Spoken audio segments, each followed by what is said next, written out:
greatest impact, understand timing. That dreams would come quickly, but the best things in life take time. From simple things like food, preparation, to more complicated issues of parenting and marriage, the best things in life take time. People who don't have time to cook don't cook well, because the best things in life take time. You can get married, you can have a wedding in 30 minutes, but it takes years to have a marriage. The best things in life take what? It is a sharp contrast between being rich and being wealthy. You can hit the lottery, receive an inheritance. You can be catapulted from rags to riches, and you can be rich quick. Though many define wealth differently than how I will today, true wealth isn't just about money, but it is about the lessons you learn while struggling upward. If you have money without wisdom, you will soon be parted from your money. The best things in life take time, takes relationships. You've got the money, but because it was given to you quickly, you didn't build the infrastructure to sustain it. You don't have the relationships to sustain it. You don't have the information to sustain it. And most people who hit the lottery, 70 to 80% of them go broke within 5 years. You can't imagine that you could hit that much money and lose it, but the truth of the matter is, God is teaching us that the best things in life take time. There are things that you learn from struggling. There are things that you learn from tests and trials and trial and error. Some of my best teachers were failure. It takes time to do well. It takes even longer to be well. Let's listen to the words of Solomon when he talks out of Ecclesiastes chapter 3, verse 1 through 2. And listen at Solomon, the wise man, the wise man. He says, to everything there is a season and a time, to every purpose under heaven.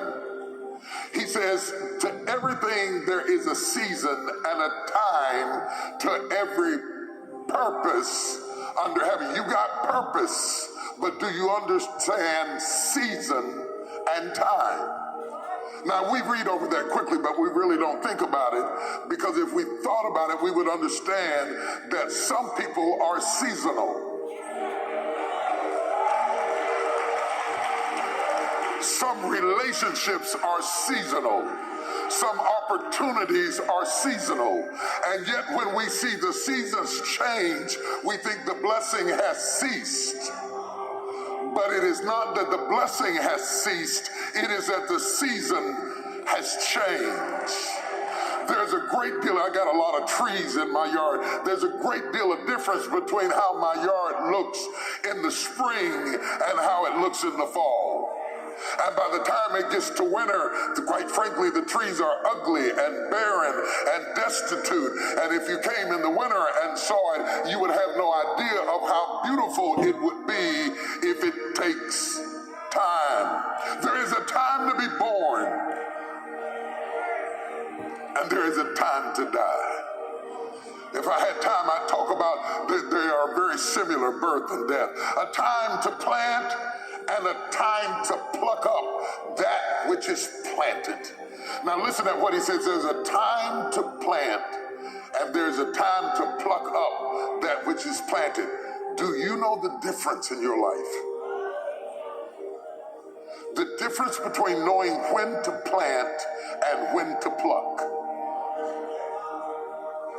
Have you ever asked God, maybe you've asked him when to plant, but have you ever asked him when to pluck up? Or are you intent on keeping that which is planted to the destruction of plucking up that which you have become accustomed to? You can't have a new season until you are willing to say goodbye to the season you had. I call it the art of letting go, the spirit of release. Some of you are wrestling to hold on to something that God is trying to take away from you, and you need to release it and simply let it go. That was that season. When I was a child, I thought as a child, I spake as a child, I understood as a child, but when I became a man, I had to let go of childish things, childish thinking. I thought as a child, I spake as a child, I understood as a child. If you are still talking the way you were talking 10 years ago, I've got bad news for you.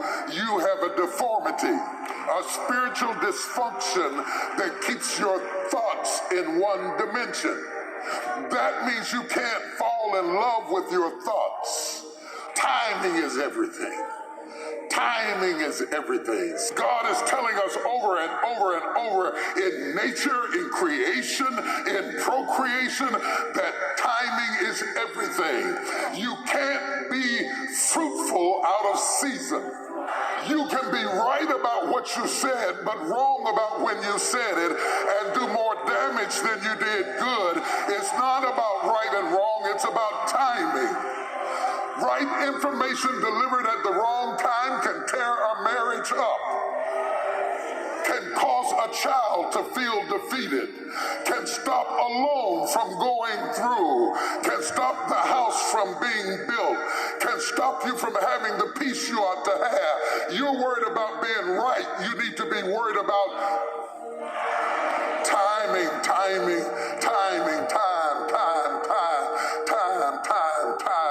Timing is everything. Timing is absolutely everything. One thing I know for sure, I came to Dallas at the right, 38 years old, it was the right time. Any sooner would have been a disaster. I wasn't ready for it. Any later would have been too late. It wasn't ready for me. It wasn't just the right time in my life, it was the right time in Dallas. It was the right time in history. This is not your battle. The wisdom of waiting is the opiate of faith. The most expensive seed you can plant is time. If you sow money, you're going to get some more money. But if you plant time, you'll never have it again.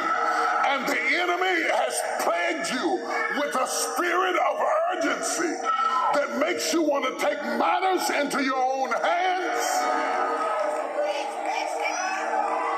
They that wait upon the Lord shall renew their strength. They shall mount up on wings like eagles. They shall run and not be weary. They shall walk and not faint. Somebody holler, wait. It's not that you're wrong. It's that the timing isn't right.